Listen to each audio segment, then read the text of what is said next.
Hi, this is Stephanie from Venga Global, here to bring you quick answers to your translation questions. When you're a company that's looking to translate high volumes of content, machine translation can be a key component to your translation toolbox, and it's well developed enough now to fit flexibly into many workflows.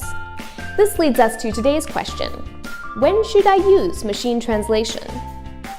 First of all, let me say that when I'm referring to machine translation, also known as MT, this is not just services like Google Translate. MT goes far beyond that.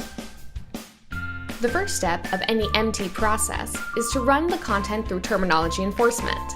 This is the step where you leverage prior translation memory as well as glossaries and term bases to define the parameters of your content. Then, you run your content through an enterprise-level MT engine. The most commonly used are Google AutoML or Microsoft Hub. These can be customized even further by training or tweaking the system with a specific goal, like domain focus or level of quality in mind. As the technology behind machine translation is not yet perfect, you still might find some errors or mistranslations or fluency issues.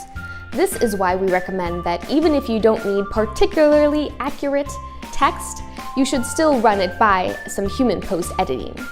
There are two basic levels: light post-editing and full post-editing. In light post-editing, a human editor focuses on making the text understandable and accurate. This includes things like typos and grammar. In full post-editing, the editor will correct not only those areas, but also make adjustments for consistency and fluency. You can determine which to use by considering how natural you want the translation to sound. Okay, enough about that. When should you use it? We recommend that you use MT in the following cases. If you have very large volumes of content and short turnaround deadline, MT may be your only option. Make sure that you work with a process like I just mentioned to get the best quality possible. In some cases, you can use it as a placeholder for instant updates while human translation is in progress. If you only need readers to get the gist of a conversation, MT can be a great way to get you there.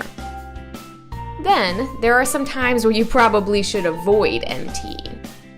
For sales, marketing, legal, or safety content, when an error could pose a liability issue, and for branding. These types of content really do need a more human touch. Now, if you have any questions or are looking for someone to help out with your machine translation process, feel free to get in touch.